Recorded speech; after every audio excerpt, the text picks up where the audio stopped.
This is your News Source Evening Bulletin for today, Friday, the 25th day of January in the year 2019. Here's what we're tracking tonight.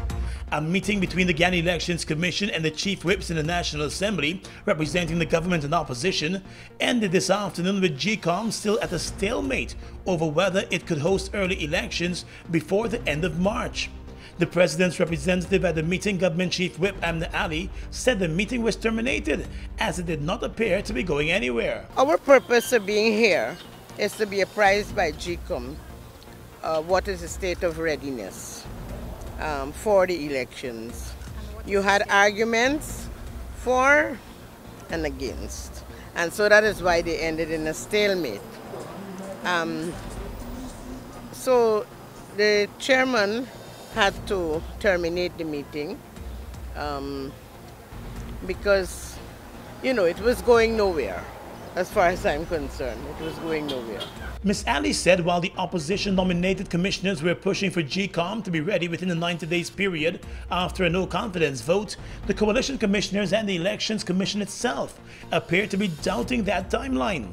Ali, who is also the Minister of Social Protection, said several questions were raised about the voters list and the need to cleanse the list. The PPP are giving timelines to suit a 90 days period. Both GECOM and the coalition commissioners do not see it as being feasible within that time span. For example, they have to train people to work for elections, and that is going to take, you know, a chunk of time because people got to be trained adequately.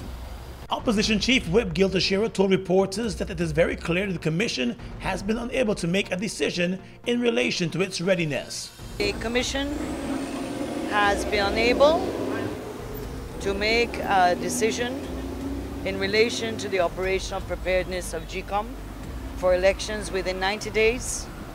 And in fact, the chairman seems to be reluctant to come to any conclusion also. On the passage of a no-confidence motion, elections would have to be called within 90 days or at the time agreed to by 2/3 of the National Assembly. Mr. Teixeira said she seriously doubts that the opposition would agree to any prolonged timeline, since that would defeat the purpose of early elections after a successful no-confidence motion. Why do they have to wait a year? There's a no-confidence motion. These are exceptional circumstances. This is not business as usual. And therefore, I will report to the leader opposition.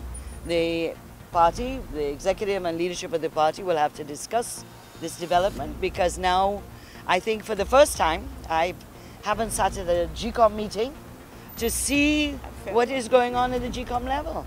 The opposition chief whip said the government appears to be pushing for house-to-house registration and the claims and objections period. The opposition believes the existing list could still be used.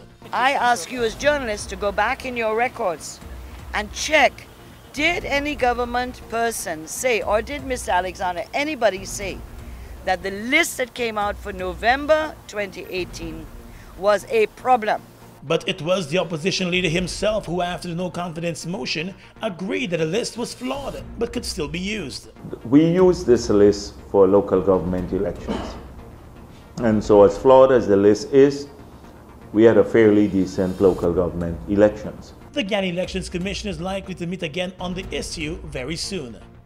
More news coming up in a moment. The power of digital transformation at Canto's 35th AGM and Mini Expo. On January 27th to 30th, 2019, be at the forefront of change as we discuss transitioning to a digital region, opportunities and challenges with co-host GTT at the Marriott Hotel Guyana. Network with C-level delegates and thought leaders. Explore emerging technologies at our Mini Expo. Attend the GSMA workshop and more. Register today at www.canto.org. Get ready to ride it, ready to ride it, ride the wave. Open up the new vibe, drink up the boldness inside. Radical and fresh and wild, catch the wave now. Ride bold, ride fresh, ride strong, come on, ride the wave. Taste the action, satisfaction, perfection. Wave, wave, wave.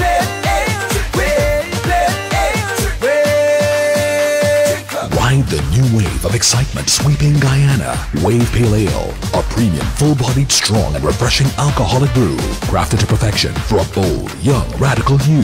Don't settle for anything less. Catch a Wave Pale Ale and ride it today. Wave Pale Ale. Crafted to perfection. Roam like you're home, because prepaid means more with GTT. Travel to any GTT roam zone in the US, Canada, Caribbean, Latin America, or South America, and pay the same great rates to use your data from foreign as you do when you're home. With GTT, prepaid means more, so roam like you're home with GTT, Guyana's preferred roaming network. Welcome back. The Local Government Commission has fired Royston King as the town clerk for the city of Georgetown. He was fired with immediate effect on Wednesday after he refused to respond to the findings of the recently concluded Commission of Inquiry into the Georgetown City Council and his work as town clerk. The final report of that Commission of Inquiry had recommended the firing of King over several breaches in procurement, accounting, and management at the Georgetown City Council. However, the Local Government Commission made a decision to allow all those named in the report to respond to the findings. King, who was on administrative leave for over 3 months, turned up at the Local Government Commission office but did not offer any comment or additional information related to the statements made against him in the report. The Commission then decided that it was time to cut ties with the town clerk. During the Commission of Inquiry hearings, the combative King appeared and sought to defend his record as town clerk, even while admitting to approving multi-million-dollar deals without written contracts. King served as the public relations officer for the Georgetown City Council for several years before being elevated to the position of town clerk. He barely survived the no-confidence motion 2 years ago, but there have always been concerns about his management at the Georgetown City Council. Let's tell you now that although the Mays School is privately operated, the Ministry of Education today dispatched its mobile counseling unit with trained counselors to the Mays Private School to assist those students who may be affected after a teenage girl of the school took her own life. Education Minister Nicolette Henry and Chief Education Officer Marcel Hudson also visited the school this morning and held discussions with the teachers and students.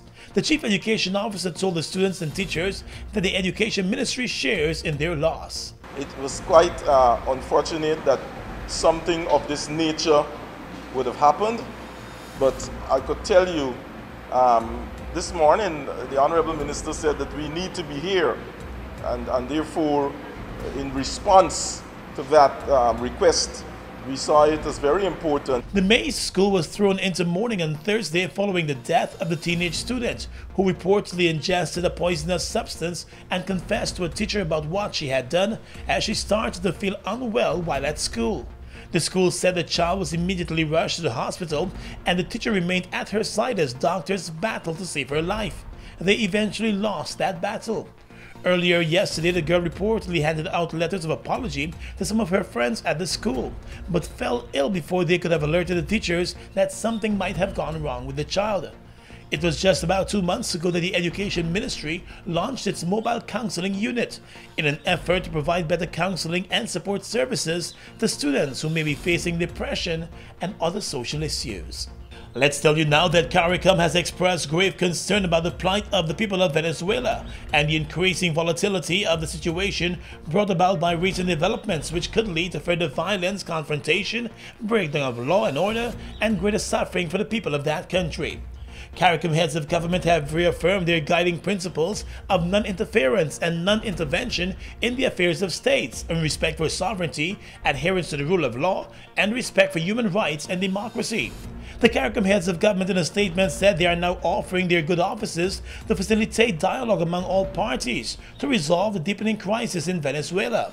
Venezuela is not a member of CARICOM, but shares good relations with several CARICOM states. At the Magistrates Court yesterday, superbiker Stephen Vera and car racer Nazim Ghafour were freed of cocaine trafficking and possession charges.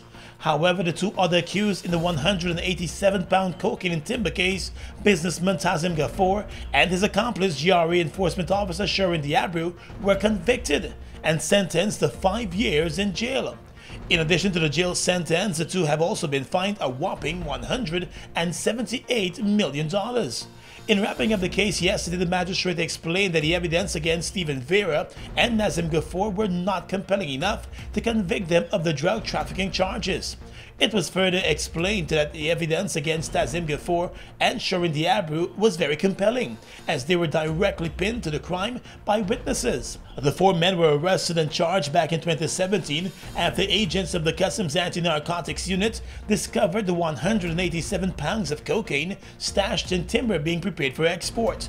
During the trial, Stephen Vera led his own defense and explained to the court that he was contacted for the preparation of shipping documents for the timber, but had no contact with the actual shipment and was unaware of the presence of any cocaine.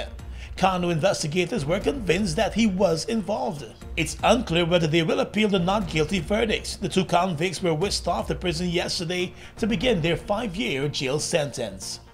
And that's your News Source Evening Bulletin for tonight. Gordon Mosley reporting.